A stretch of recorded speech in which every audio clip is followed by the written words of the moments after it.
Ladies and gentlemen, welcome back to an AAP remake. This is your GEST IDC November edition. Should be the last. Well, nope, no, it's not. There we go. This is your GEST IDC November edition. This is LD Trolley with the overlays. This is going to be our last group stage match of the day. Tomorrow we'll begin the playoffs. On the side of First Esports, we have an up-and-coming Thai team. They haven't really played in any other major events besides this one, just something called the GX Open. This is their first GEST. They are picking a rather safe standard lineup. We have a Jakiro as well as a Windrunner, a WT handling the Windrunner, JS on the Jakiro in the middle lane, solo mid Dragon Knight, bottle first. He actually was going for a bottle rush in the original game, but now in the AP remake, he just starts with a bottle right off the bat.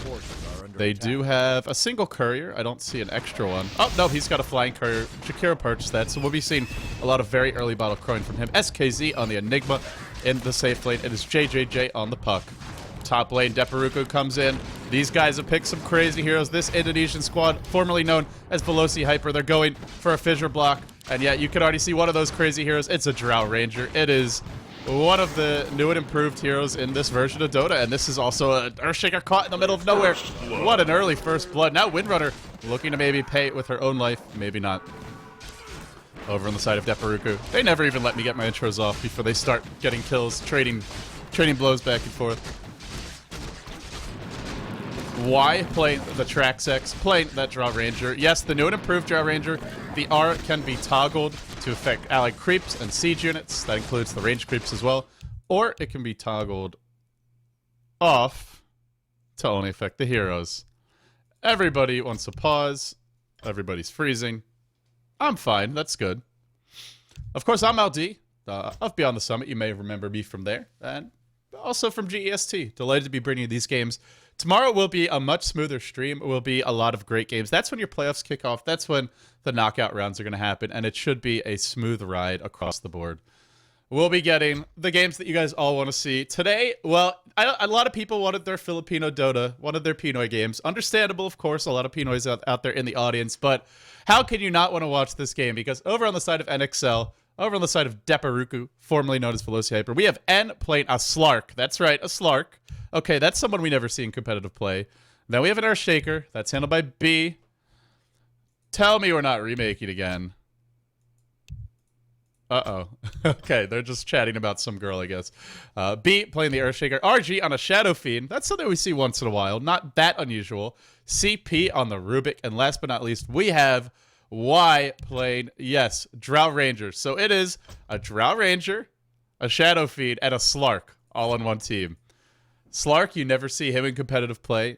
Drow Ranger, haven't seen her once. I don't know if she's ever been played in Dota 1 in a major Dota 1 tournament like the GEST since the buffs. She's actually auto-banned in Dota 2. You can't even pick her in Captain's Mode, but apparently that's only Dota 2.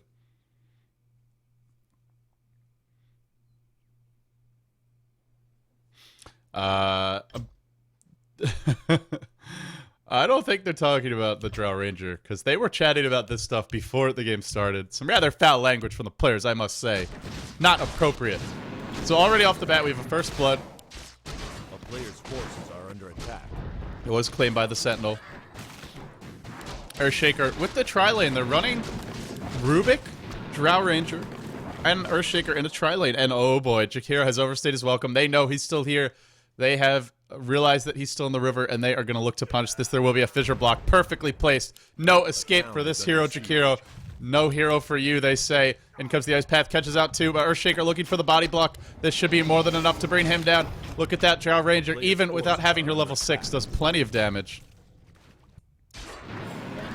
But this is a very unusual lineup, and what do they have? Slark on the bottom lane, 1v1 versus Puck. This is actually a lane he may be able to get a kill here. Oh boy. Puck's going to have to hoof it out of here. Look how much damage he's stolen already. I think he's stolen. I think he's got point and phase shift. He's hitting quite hard, even if he doesn't have not phase shift. Whatever it's called. The ability that makes him steal your agility. Steal your stats, give him more agility. It's very strong on Slark. He is certainly, yeah, he is. He's already got a point in it. Generally with Slark, you want to max the Death Pact first. The reason for this is it's just such a good burst damage nuke. It removes all kinds of debuffs, so it pulses, I think it's 4 or 5 times, something like that. Each pulse removes debuffs, so If you cast it and then you get silenced, it will remove the silence. If you cast it and you get stunned, it will remove the stun. If you cast it while you're dusted, it will remove the dust. And this becomes a factor because Slark's ult makes him go invis. So dust is not an effective counter versus him. You need a gem, you need sentry wards, and that becomes very expensive. Essence Shift. There you go. That's the name of the ability I had on the tip of my tongue.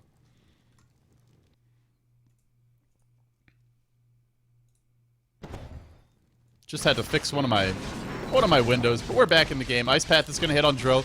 She isn't the strongest hero in lane, and they are looking to punish it with this aggressive tri-lane. Well, I say tri-lane. Now they rotate. Who did they rotate? The town is under siege. I guess they didn't rotate anyone. Yeah.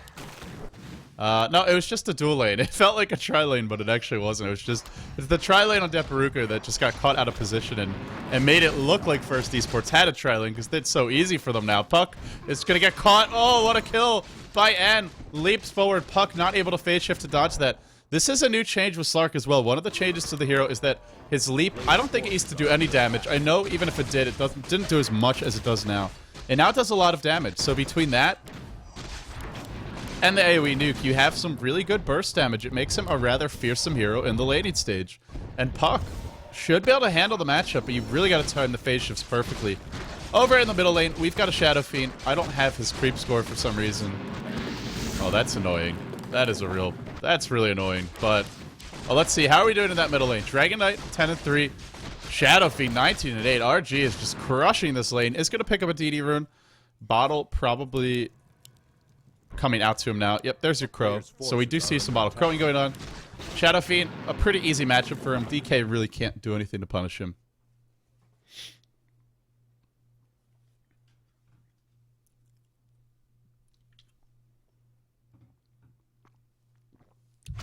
Of course, for anyone not familiar with the GEST, this is a Dota 1 tournament. This is a single elimination format for the playoffs. But even for the group stages, it's best out of one. So it's a one game. That's all we get. I wish we could see these picks for 3-4 games in a row. That's how interested I am to see how the lanes develop. Drow Ranger gone for the early Helm of Iron Will. This is pretty standard. You normally see Drow Ranger players go for a quick Helm of the Dominator, stack a lot of Ancients. It lets you jungle effectively. What you don't like to see is her getting picked off when they were running a tri-lane. But this happens because Rubik has rotated bottom. They know that. They've seen him in lane, and they look to punish it. And comes the Enigma, level 4. Not really jungling that fast, but doing a decent job. Does have his Soul Ring up. This is the one weakness of the Drow Rangers. Sure, she's amazing on paper if you theory craft it. It's possible that she gets out of control with her damage, but in practice, she's very squishy. She can be shut down in the laning stage, and that's really where you have to punish her, because if you don't, when it gets to the mid-game, good luck. The good news for this squad, though, is that Slark seems to be having his way on this bottom lane. As far as how he's farming, 10-2. Puck, 7-4. Not really farming well, but was finding the kills. And the big thing with Slark is levels. He doesn't need that many items to get going. He'll need them later on, but not at this stage of the game. Rubik's going to get caught. He was spotted out. And does telekinesis. Oh, what a telekinesis. Throws DK down onto the low ground. Now running away. Sitting at 62 HP. Cannot take a tower shot here. Has to hug the cliff. He will do so. Stays out of tower range and escapes. What a play from this Rubik. CP showing some quick reactions. Now picks up the invis rune. No. Yes. No. Nobody wants the invis rune. Fair enough. But they leave the Drow Ranger alone again. And you cannot lane her this way. She does need help in the laning stage. She needs an observer ward in the lane. She needs a support defending her. The way that they're laning this Drow Ranger is really not setting her up to have a great time. Although, as I say that, First Esports doesn't know she's left alone for the moment, so she'll be okay. Nice fissure on the DK. And then the Rubik comes in with the telekinesis now. They need to hit all these raises. Need to hit another. There's your C raise. There's the killing blow. And a nice pickup in the middle lane. They slow down the DK. This Enigma can't do much to help them at this point. He's only level 5. He can catch out. If you catch out that, say, the Rubik running around by himself, maybe you can kill him. But aside from that, it just ain't happening.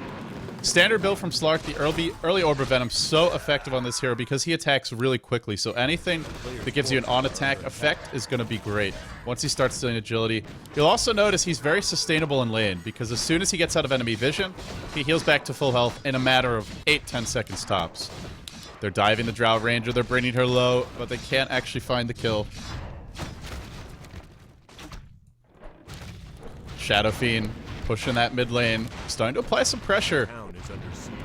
And I feel like, despite Deperruku not having the best laning stage, despite this Drow Ranger getting slowed down, they're still in a great position come mid-game. Puck is being driven off the lane, and this is something Slark can just keep on doing at this point. All his spells very cheap as far as mana goes.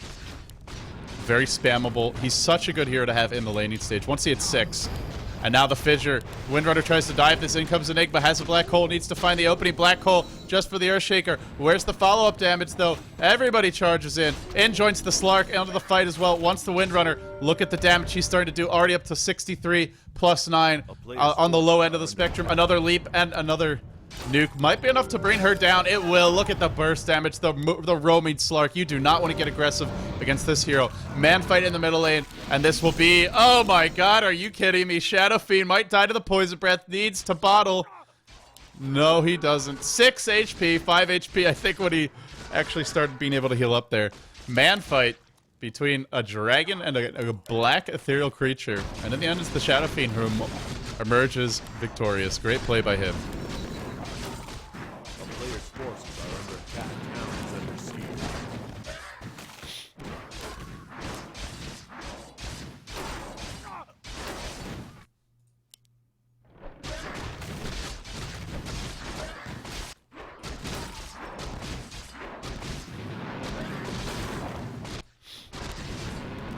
For the moment, kind of a calm down as far as the laning stage goes. And this is definitely going to favor Deperruku. They've got the better late game. They've got a Drow Ranger, despite dying, has the help of the Dominator up, can just go into the jungle, allow support to farm that lane. Also, we'll start to notice the Shadow Fiend hitting really hard. Look at this, plus 95 damage already. Now, she's close to enemy heroes, won't have as much, but Shadow Fiend plus 106. This is too much damage. Once these heroes get BKBs, there's no answer for that. They won't be able to deal with it. They have nothing to account for a BKB, aside from Black Hole. And because these heroes are 600 range heroes, in the case of Drow Ranger, I believe it's 625, even longer, it's going to be very, very effective. Players' forces are under attack.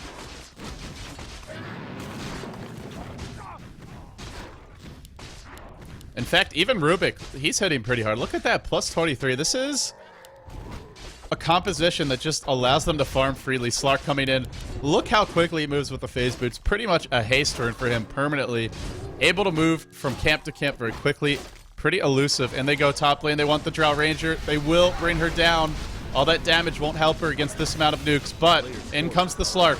Turns the fight around quickly. Now looking to go onto the Windrunner. Has the ult. Will use it now. Do they have detection for him? Oh, they do. Power shot is there. Actually, I don't know if they had detection. Sentry ward was on the Enigma. Was placed on the ground, so they pushed with the Sentry. Very smart. Now the Malphite stun onto Rubik, giving more chase to him. First Esports, they gotta keep on finding these kills. They can't sit back because once the BKBs come out, they don't have a shot. They don't have a chance. But if they can keep the pressure up, they will be in a pretty good position. Shadow Fiend dropping the raise is hitting very hard. Is it gonna be hard enough? The Death Requiem spells doom for the DK. And overall, First Esports doing a decent job so far this game. Scores now 9-7. Shadow Fiend at 54 CS. Drow at 32. Tower will fall top. Claimed by the Sentinel. 32 on the Slark. On the other side, they're actually farming a bit worse on the side of First Esports. They do strike first as far as towers go. But remember, they're a lineup that needs to get huge map control and a huge advantage in items by the time this game hits the 25-minute mark. Because if they haven't, and we see most likely the BKBs, I mean, even something like Shadowblade is pretty good on a lot of these carries because they'll do so much damage they can almost instantly assassinate anyone on the side of First Esports. You can nearly one-shot a puck if you get a Shadowblade on the Drow or the Shadow Fiend. Of course, the BKBs would be the safer choice, but I mentioned the Shadowblade, the Lothar's Edge, and Dota 1, of course. So many transitions between these games, so many different names, but the the Lothar's Edge is what you maybe expect to see from Southeast Asian Dota teams. Of course, the BKB is the safer, more reliable choice. It's what we'd see out of, say, a Chinese team or a lot of the European teams, but we'll see. The world is their oyster, and the nice thing for this squad is if you look at the lineup on First Esports, they want a team fight. They want a 5-man. They have a lot of stuns. They have a lot of abilities that are strong now, but won't do much later. The problem, though, is when they try to team fight, Shadow Fiend pushes one lane, Drought Ranger pushes another. Meanwhile, Slark giving chase, starting to get a lot of Essence Shift stacks. Look at his damage increase, already up to 75 to 83, hitting hard, running fast. There is a Sentry Ward here, will be dropped by Enigma, and then Slark lags. Not the best time for it. They're fighting inside of the Sentry Wards. Not really what you want, but the Fissure is here. You gotta wait. You can't use that Fissure too early. Enigma thinking about a black hole. I think it's off cooldown. Now he'll give chase. In the end, on the other line of play, CP fell. That is our Rubik. Our support Rubik did drop during that engagement. Enigma black hole is off cooldown. He was looking to cast it, not able to do so.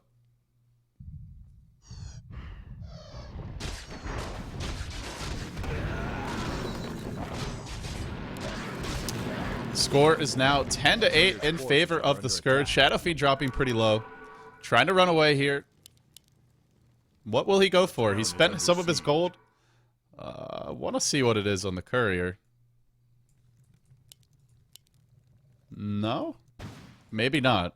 I thought he had more gold than this. There may be... Oh, it's a Claymore. It is going to be your Lothar's Edge. This should be interesting. Players' forces are under attack. Ah, yes, I should save.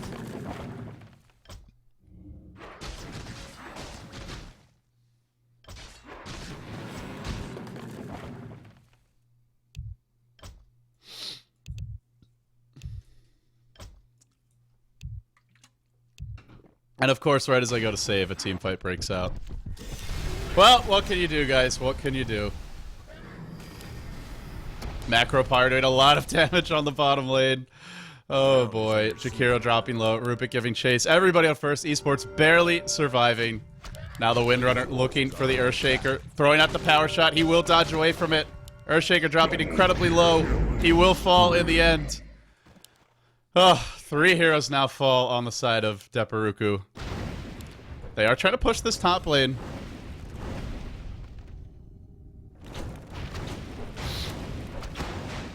And they will push extremely fast. Look at the damage on these heroes. These two are probably hitting harder than the other 5 on the enemy team combined.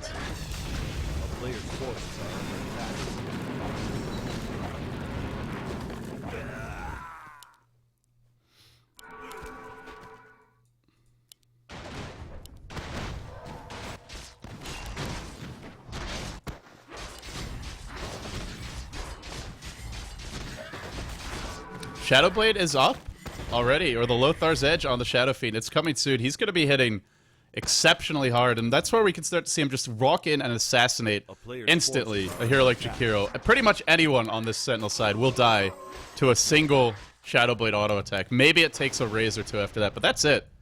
So they need to have Sentry Wards whenever they try to push, and losing these tier 1s early in mid and in top make it a little bit more expensive, a little bit more dangerous. Constant lag spikes from all of the players. Rather unfortunate. Players' forces are under attack.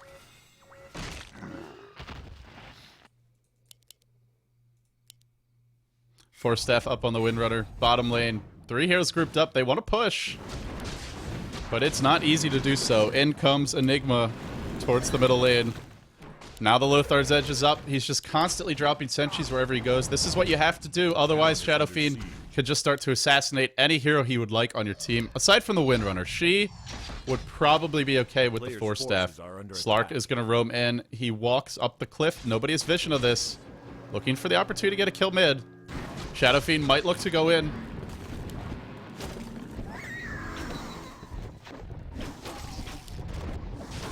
And they go on to SKZ. He gets tethered up. He's taking some big damage. In comes the Shadow Fiend. Look at that auto attack. That is your Lothar's Edge auto attack for you. Then steals the entire creep camp. That's pretty big stuff from him. A player's forces are under attack. Now 4 heroes grouped up from First Esports in their own jungle.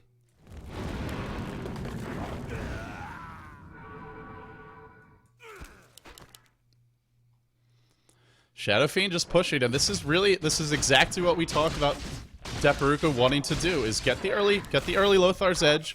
Once your Drow Ranger hits 6, she can go into the jungle. She doesn't have to be in a lane. And then Shadow Fiend can push. They have the split push. You can just turn the aura on. I'm actually not sure if it's on the creeps right now. No, she's keeping it off for the moment, but if she wants to, she can turn it on there. Big fight is about to break out bottom lane, or maybe not. Illusory Orb thrown back. Here comes the backstab from Slark. And once in, the rest of the enemy team might want out, or maybe N is going to be in trouble here. He will Essence Shift. Or not Essence Shift. He will remove that Malefice stun from a pretty good counter to Malefice, I gotta say. And the Shadow Fiend goes. Everybody dropping low. The Echo Slam, I don't think he's got mana for it. He's already used his wand. In comes the Macro Pyre, but everybody's just juking away from it. In the end, the Shadow Fiend ult does some good damage. The Death ult, but he will fall. Now, onto Dark Green. Onto that Rubik. Rubik will die as well. Now Earthshaker gets caught one by one. They're getting picked off. This is not the kind of fight they were looking for. Frankly, they're much better off split pushing. They're much better off finding small opportunities. And this time I won't be messing up the class. Oh boy. What else could possibly go wrong today, guys? It's just one of those days. The good news is, we will have better games tomorrow, and we will have less mistakes as well. From me, hopefully less lag for the players. First Esports, they do have this death ball. They do have this timing before the BKBs come out, which they are coming soon. You know, it's something I thought we'd see Deperruku look to rush, but Slark hasn't picked anything up in a while. We see a lot of individual gank attempts, a lot of solo play, and that doesn't work with the enemy's 5-manning. It's just not going to work in this situation. They have to just sit back, split push, farm, look for pickoffs, but be a little bit more selective about when they engage. Right now, Slark's just running around like a race car, or like a kid who's had too much candy, basically. Just hopped up on sugar, constantly bouncing from engagement to engagement, but never having the proper backup or the right timings to actually go in. And especially the problem is not just that, but also the rest of his team. Because they see Slark going in, they try to help him, but they don't have the escape mechanisms. They don't have the mobility that he does. That's why we see Shadow Fiend getting caught out, getting picked off. Either they've got to leave Slark to die, or they've just got to sit back. And that was the other observer, but he leaves. Don't worry, guys. The players have not left. Now the Ancient's being farmed. This is, again, something else you can do. Just abusing this Drow Ranger's massive damage. Now plus 143 for her, plus 132 for the Shadow Fiend. Insane damage. Plus they've got the minus armor R as well.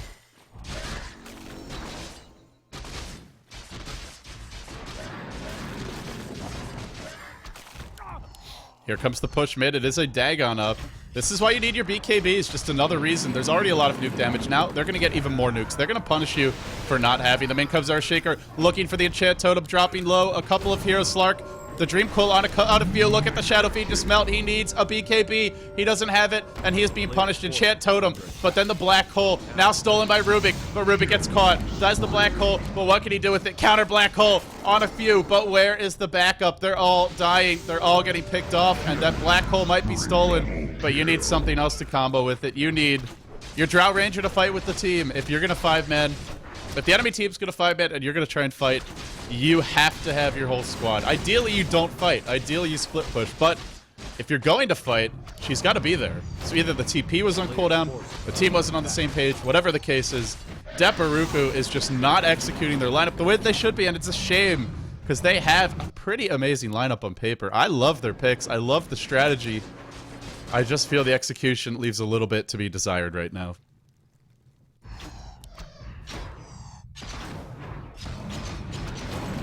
And I probably should have saved after that team fight, but we're not going to do it now because there might be a fight mid about to break out. Okay, we'll do it now. The player's forces are under attack. With the way this game is going, we're going to need a lot of saves. Yeah, the lag is epic. I can't imagine trying to play on the side of Deperruku of Velocy Hyper with all these delays, all these lags. BKB is up on Drow. Now life gets a lot easier for her team. Shadowfiend needs to get one too. They still can win this game. They just need the BKBs. Where's the physical damage going to come from on first Esports? They have nothing. Dagon on the puck, that's not going to help you. What looks to be maybe a Sange or probably a Sange on the Dragonite. That's not a big damage item. They don't have any auras. Windrunner hits reasonably hard, but the new Force Staff doesn't give you extra damage, doesn't give you it doesn't give you as much extra damage, doesn't give you as much extra, and doesn't give you any extra attack speed, so it's not really a DPS semi-carry item, it's just a utility item now. They're completely reliant on hitting their stuns and hitting a big black hole. That's the only way they can win a fight. Deperruku, they just need BKBs, and then they need to not get caught. Earthshaker's got to stay back, he's got to counter-initiate. Slark, probably just jump in and die, just bait out a few stuns, try and catch a hero out of position.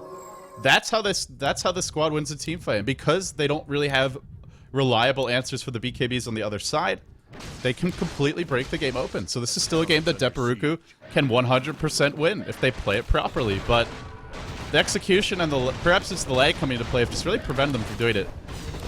And as mentioned, look at the split push. Look at how easy it is for the Shadowfiend to just knock down a tower and hopefully TP out, because there are 5 heroes smoked up streaming towards him right now. He doesn't want to.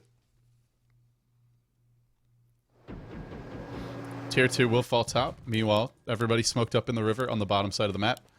N, playing the Slark, has picked up the drums. They can even go for Roche. They can do this very quickly. Slark can tank reasonably well.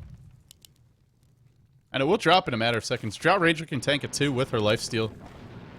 167 damage. She's not even level 16.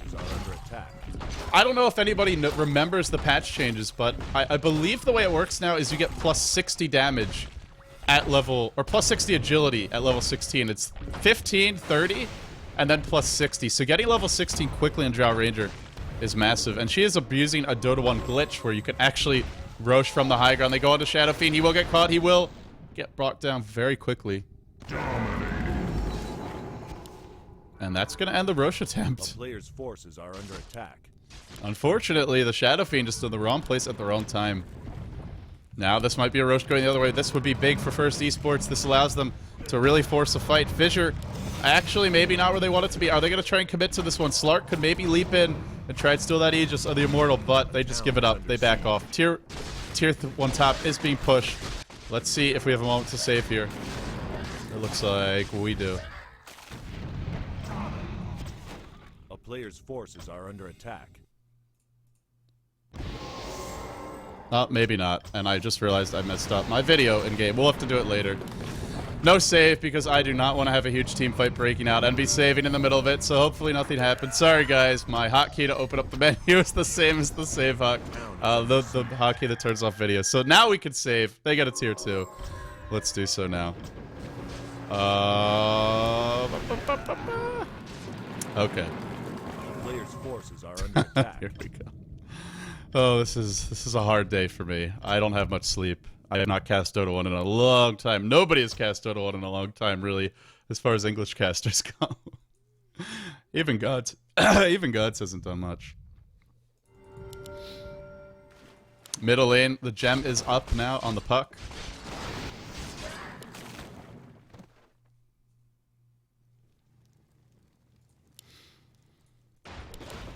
Aegis of the Immortal up on the DK, but he is just desperately poor. Not really farming well this game.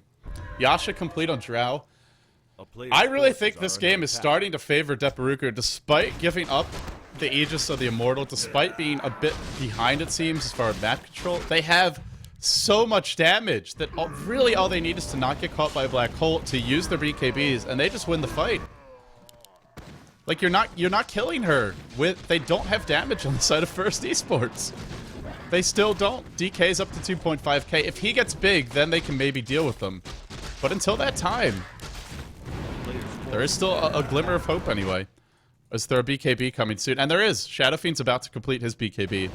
I assume that's his. It could be the Slark's, but most likely it's the Shadowfiend's. Yeah, Slark's sitting with 300 gold. Could go either way.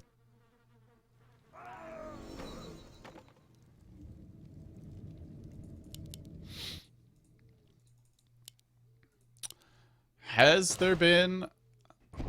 I guess I wonder, First Esports, do they feel the heat? Do they agree with that assessment that they need to be forcing fights? It seems they do. They're smoked up, they're pushing top, but, you know, how aggressive do they get? While the Aegis is up, you gotta figure this is the moment to push. This is the moment to get a tier 2 and a Rex. I don't think you can just get a tier 2 at this point. I think maybe if you have really good wards, then maybe you can sit on a tier 2 and back off, but most likely you want to get Rax with this Aegis. You do not want to let the rest of the BKBs come up. The Blink Dagger on the Earthshaker. Oh, what a puck initiation, though. Well, if they get picked off like this, having that damage, having those BKBs will not matter. And First Esports are doing just a great job. What a fantastic initiation by JJJ, catching multiple heroes with the Dream Coil, bursting them down with that level 2 Dagon. The tier 2 should have been forfeited. That's just not something you could defend. When they have this many when they have to blink on the puck, you need to defend high ground. That's where you want to make your stand. But once they've lost that fight, it just gets really tricky. They're now going to siege the tier 3 mid or top. They're going to look for Rax. This will drop pretty quickly with Focus Fire being drawn onto it, as well as having the puck with the DD rune. Now the DD rune is off. BKB is popped, but they didn't really use it at the right time. The Earthshaker not in position. Black Hole catches everyone. Despite having the BKBs, they still get caught. They will all be brought down. Here comes the Requiem. I think that was just the Death Requiem. He tried to channel the real one, then canceled it. Drought Ranger actually didn't die, it looks like, or did she buy back? Not sure, but everyone's dropping low. Look at that damage, starting to bring everyone down, but needs the backup of the Shadow Feet, needs some more Earthshaker stuns to finish the job. It was a lineup that could have worked beautifully. It had a lot of potential. Too many mistakes, perhaps we can chalk them up to lag. Deperruku are gonna lose the lane of Rex. Not 100% out of this one, but it ain't looking good. And here comes the Shackle. This is, if they lose a couple more here, this might be another lane of Rex. Drought trying to kill the puck.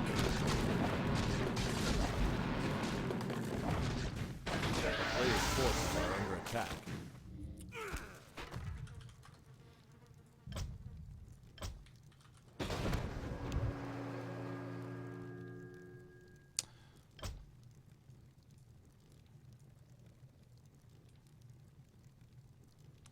So they get a lane of Rex, they have the better team fight, they have a lot of burst damage. And Deperruku just a little bit behind. I just think too many fights where they were caught out of position, and it's easy to get caught out because there's a Blink Dagger on a puck. But still, once you start getting caught, the next fights, it becomes harder to be in good position. Because now they have more mobility items, things like the Force Staff and the Windrunner. They have less fear, and they dive in and just immediately assassinate whatever targets they choose to go on. Now DK has a Shadow, has a Lothar's Edge of his own. Everybody's getting a Lothar's Edge this game.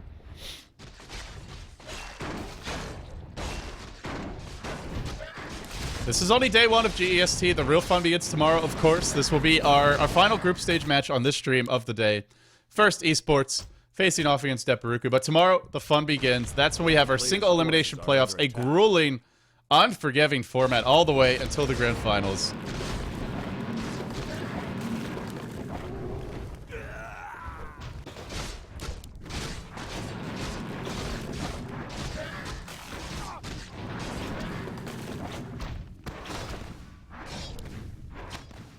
Middle lane, in comes the Puck Orb, trying to scare everyone away. Shadow Fiend forced to back off.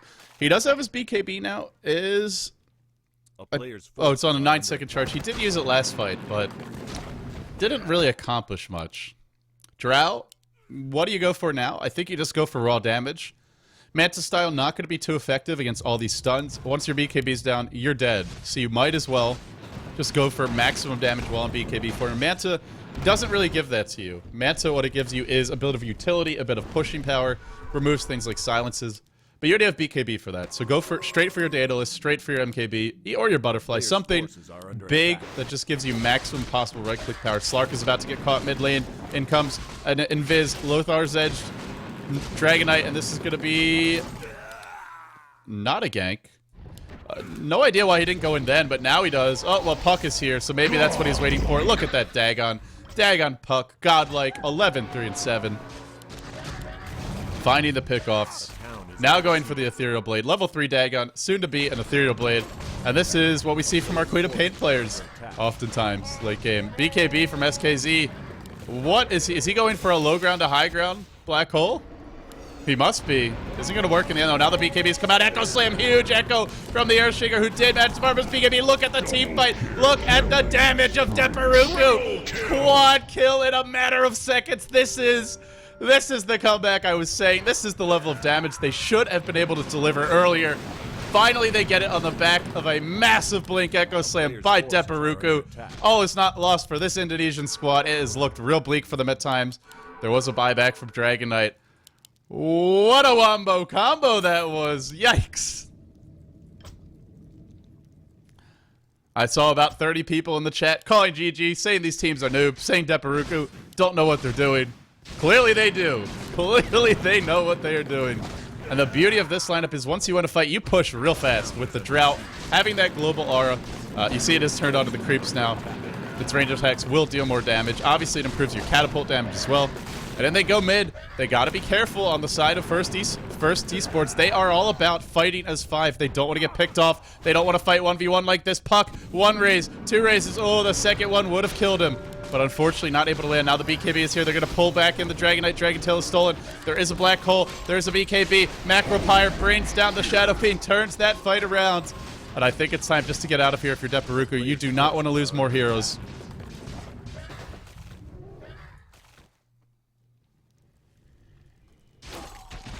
Now it's save time. Not going to save when they're barreling down mid.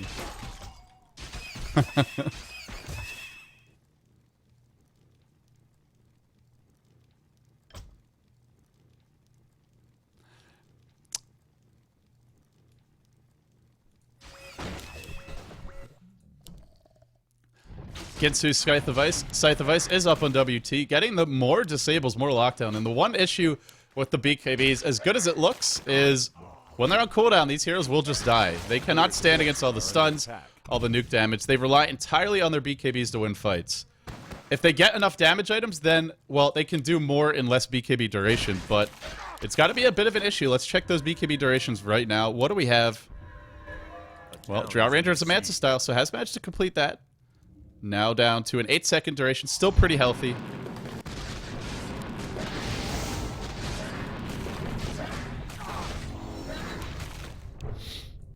A player's forces are under attack. Apparently we need a bit of a pause here.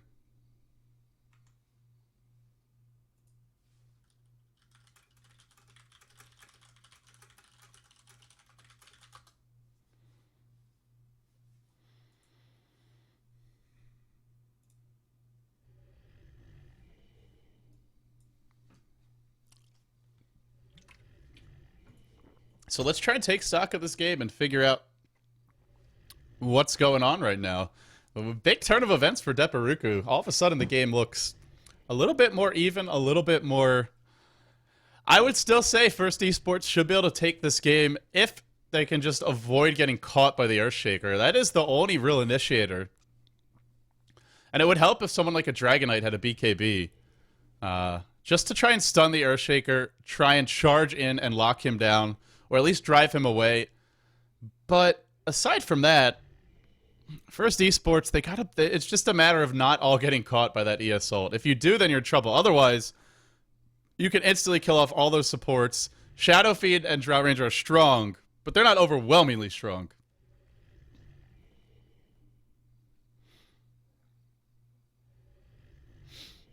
They don't have their Barizas up. They don't have their MKBs, butterflies just yet.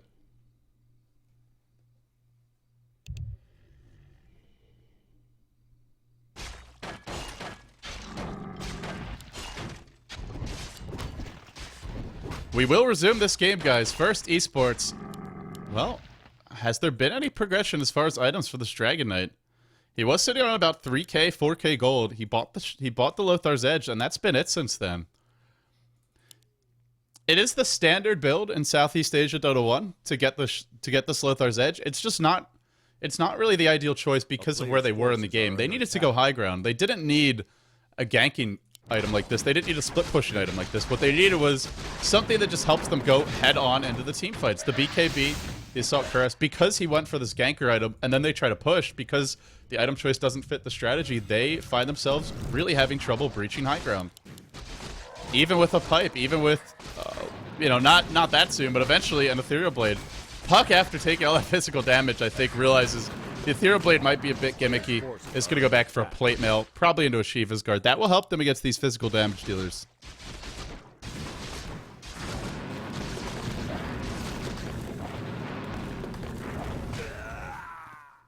And now we fall into a rather slow pace of the game. The melee Rex has been exposed top lane. For anyone just tuning in, these teams fighting in the group stages of the GEST IDC. Big smoke gang coming from first, Esports. Blinking forward, catching out one, instantly trying to assassinate the Rubik. No Dream Coil used yet, doesn't. Want to hold on to him, in comes the Earthshaker. Big initiation, look at the Echo Slam. Black Hole is here, will catch the Drow and the Shadow Fee. The BKBs are off, but will it be enough to live? They got to stand and fight, they will do so. Look at the auto attacks, just too much damage, but the BKBs are wearing off. This is where the stuns could go the other way. This is the downside to not having those 10-second durations anymore. And they will get picked off. Nevermore forced to TP away. It wasn't a totally convincing win from first Esports. They do come out one hero ahead, but they don't kill the Shadow Fiend. And crucially, Dragon Knight will hit level 16, but he's already used his ult, so he's only got the level 2 ultimate form for this push. Then he'll be able to start to kite these guys, though. The thing is, even Dragon Knight doesn't really want to be tanking all that auto attack damage. Black Hole is on cooldown. That is probably the most important thing to come out of that fight. Everyone's going to come back alive soon, but for the next approximately 2 minutes, there won't be a Black Hole on the field. I honestly think Deperruku may just want to go right now, straight down the middle lane. Fight while that Black Hole is down. The one issue, though, with doing that is there's a lot of good counter initiation. There's a lot of good anti-push on the side of first Esports. So maybe you can't go for racks, but what you can do is at the very least be aggressive with pushing. Push the lanes way out. You have BKBs, you have Slark who's going for one of his own, and this is a pretty good escape artist in his own right. You can afford to be a bit more aggressive with your pushing, knowing that that Black Hole isn't up. Or do this, go for Roshan, the other big objective that could be claimed now.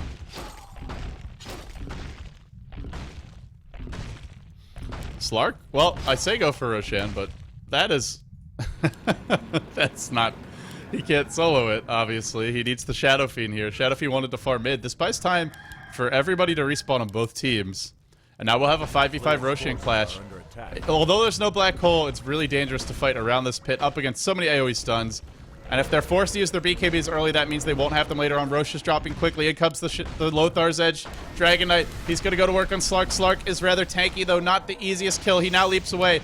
Frost Breath is going to slow too. Rosh dropping low.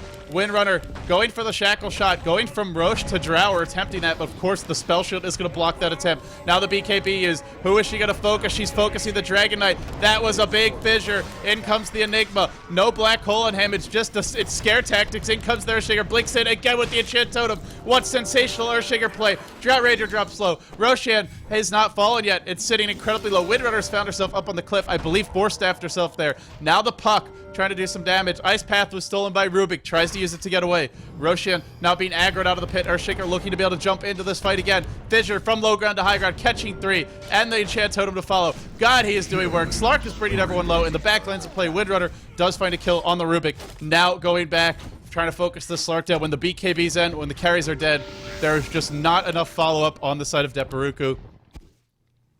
They commit to the Roshan fight, and it looks to be a big mistake. Now the Aegis is going to go to a team that already has one lane of Rax. They've already secured a melee Rax advantage top lane. Sure, you've got the Drow Ranger, and because of that, when she's alive, the lanes will push out. They will get that plus damage, or if not push, then at least equalize to some extent. Player's forces are under attack. What a crazy fight. What a absolutely crazy fight. Should see some more items coming out now for the Sentinel side. What will those items be? Ghost Scepter up. And this is the other thing about all these mass physical damage based teams is mass Ghost Scepters counters it. You kill us by auto attacking? That's okay. We'll go into Ghost Scepter form. You don't have a counter for that. It's a really smart decision with the items, and because they're going for these Ghost Scepters, Forces are under attack. it stalls out the BKB durations. Having things like Force Staffs, having a Ghost Scepter means you try to focus one hero, they Ghost Scepter. You try to focus another, they Force Staff away. And before you know it, your BKB is down, and then they just counter initiate, they stun you, they kill you off. And yes, I should probably save.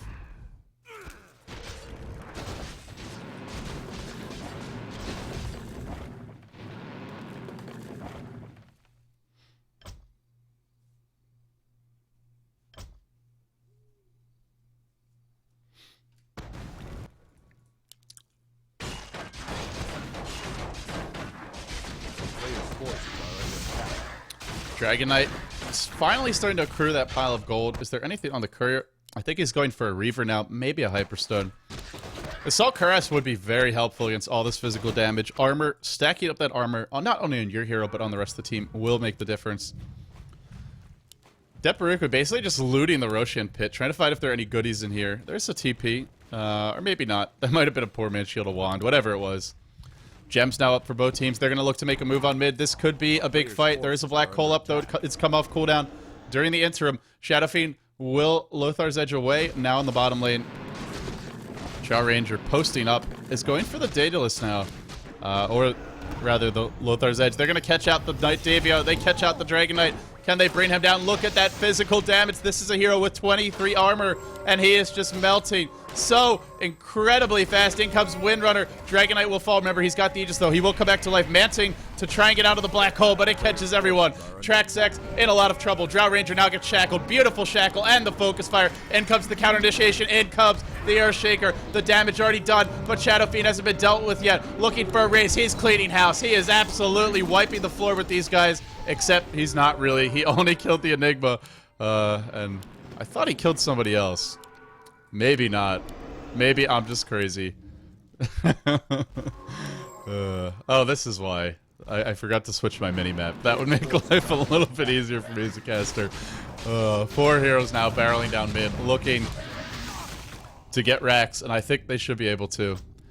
Shadow Fiend did a lot of damage, but again, once those BKB durations wear off, they have so many ways to kite and sustain in these fights that you need a 10-second BKB, and even then, it might not be enough. Now 2 lanes of racks to fall. It will be first Esports. Probably going to take the GG with this one. No respawns. Apparently no buybacks available. They're going to rotate straight top, get the range racks. Now then they'll be up 2 lanes of racks. Then I will try to save the damn game. But everybody's respawning. Probably should have saved it right after the fight. What can you do? Windrun gets stolen. 4 staff in. Now the Windrun in. Trying to pull that Dragon Knight back. Who's up to 5k gold. Who is very, very tanky. Are they going to back off? Are they going to go for the range racks? Blink in, enchant totem, and then Puck just walks away. But they're giving chase on the side of Deperruku. They know the situation is dire. It is desperate. If they just walk away now, they're going to be in a lot of trouble because they will be down 2 lanes of racks. And, well, Jakiro's dropping low. Can this... Well, Slark jumps in. No, the net's not going to... The leap's not going to latch. The gem on the floor, though. They don't have vision for these Lothar's Edges anymore. They don't have vision for all that invisibility from the Slark. Now he's going to catch one with the leap, but a BKB from Windrunner will remove that, allow him to just walk away. BKB is being used by quite a few heroes. Dragon Knight has the buyback. Everybody's pretty much got buyback on the side of the Sentinel. Dragon Knight being focused. Not sure this is the hero you want to be focusing down. Probably a little bit of lack of focus fire overall in general. Deperruku not committing to one target, but they are pushing down the middle lane. Are they really going for the counter push right now? They may be. 5 heroes grouped up mid. This could be our climactic team fight. Sieging towards that middle lane. They do have a lot of damage. There is no black hole for 30 seconds. There is no dragon form for 30 seconds, but Shackle latches on one. Illusion to creep. Gonna delay the push a little bit. Deperruku not done just yet. In comes that Lothar's Edge DK. They're gonna focus on the Drow Raider. Where's that counter initiation? Where's that Earthshaker? He's not able to really get in at the right moment. Dropping low.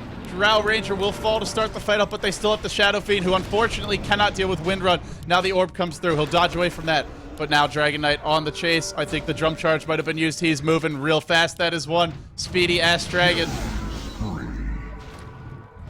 And in the end, they will get a couple more. Just not sure if Deperruku are going to give up for the moment. If we can have a save, we'll do so now.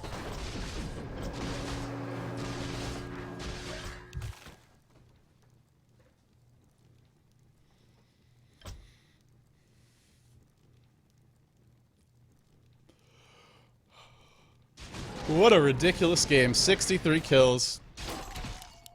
But it feels like a lot more. Just constant aggression. Mostly because it's all compact into the last 10 to 15 minutes. So back and forth, so topsy-turvy.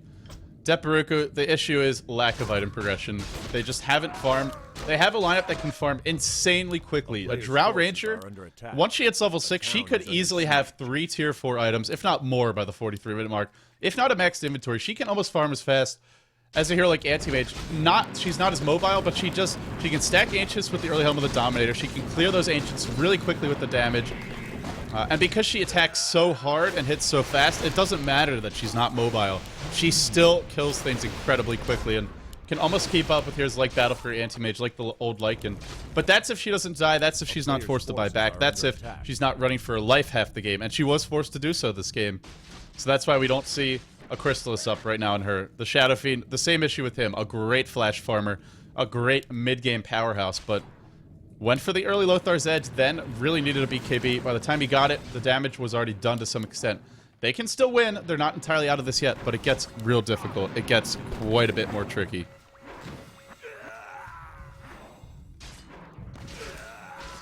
Here comes the big smoke gank mid. First Esports, they're tired of this. They want to end this game. Meanwhile, Deperruku are going to walk right up onto the high ground. They're going to go for a smoke gank of their own.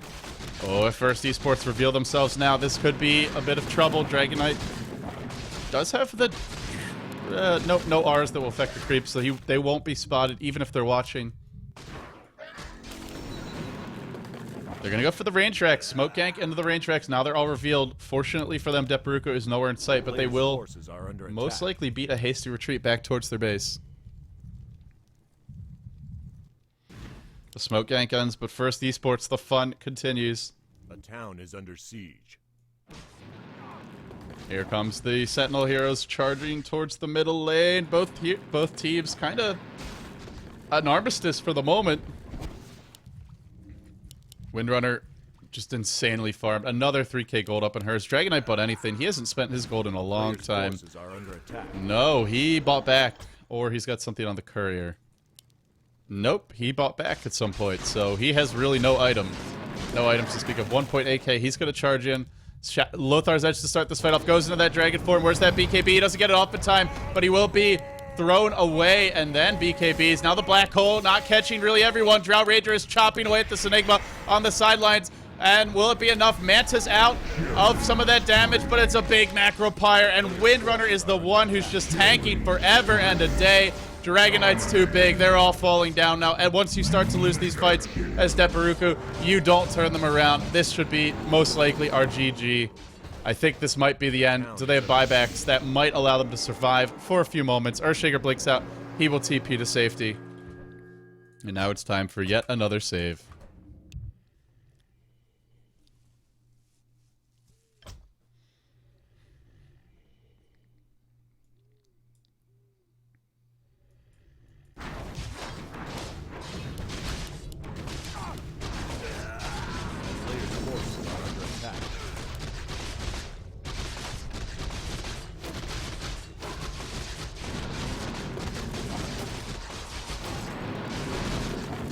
So they lose a huge team fight. Slark can't even tank the creeps. It looks pretty bleak. I guess the good news is the enemy team isn't quite in position to do a full push. They're going to try to push bottom. Windrunner can focus fire tower down rather quickly if her ult's off cooldown, which it is. Ult not on cooldown for her anymore. There goes the focus fire. Oh wait, yep, it is the focus fire. She's actually on the low ground. Oh, WT, you need to walk forward, my friend. Still on the low ground, I think. No, maybe not anymore. Now, Dragon Knight will catch out the Earthshaker. He has done such a nice job of counter-initiating this game, but it doesn't look like it's going to be enough here. WT finds that kill. Unstoppable indeed, my friends. Indeed. Now onto the Rubik. Rubik likely to drop one by one. They are dying. They don't have their damage. Wicked sick from WT. He has played a hell of a game. 15-2 and 21. Puck 15-5 and 20. Such a huge kill lead, yet it was so damn difficult, which really reveals the power of the Drow Ranger and the Shadow Fiend combo. This was with not really the best execution. This was with a bad start to the lanes. Imagine if they had had a good one. They've held on forever. They do maintain their third lane of racks. Or maybe not. In comes the Shadowblade DK. He just closes the gap so quickly. The BKBs have already been used, and that's where DK reigns supreme, the big tank. And he's going to start slowing. There's the Scythe of Ice Shackle on the two carries. What a shackle. What a shackle by WT. WT, insane play, and that will prompt the GG. One last zap from JJJ. Gets those extra kills. A full team-wide disconnect. And it will be First Esports taking this game. They went standard, they went safe, but they made it exciting through their play, even if the picks were not. Shadow Fiend Slark and Drow Ranger had its strong points, had its moments. But we do see some of the weaknesses of that combo. Perhaps one carry too many. Perhaps one hero that doesn't offer you damage or team fight too many. But I still think the potential is there, especially with that Shadow Fiend Drow Ranger combo. Insane damage potential, insane split pushing, insane farming. And of course, decent lane control. A little bit squishy, but the BKBs remedy that. The game will end, and it is first Esports in the end who take this best out of one. This is a group stage match. You've been watching the GEST IDC November, and it is time to say goodbye for today, guys. But don't worry, never fear. We will be back tomorrow. That'll be with our group stages. That'll be with a lot of the Pinoy teams that you guys were hoping to see today. Don't worry, I have you covered. I will make sure we get good matches. I will also make sure we have a full day of matches. So look forward to that. Today was only day one. Today was just really the beginning. It was the group stages. We'll have more information on brackets, seeds, and how these playoffs are going to take sort of break out later today. So if you want to sort of see what's going to be happening, be sure to follow me on Facebook, facebook.com/ldDOTA. That's where you can find your brackets. That's where you can find all your information on this tournament. And I will make sure to post all the details along with the schedule sometime later today or early tomorrow. So thanks again for tuning in, guys. For now, this is going to be LD signing off.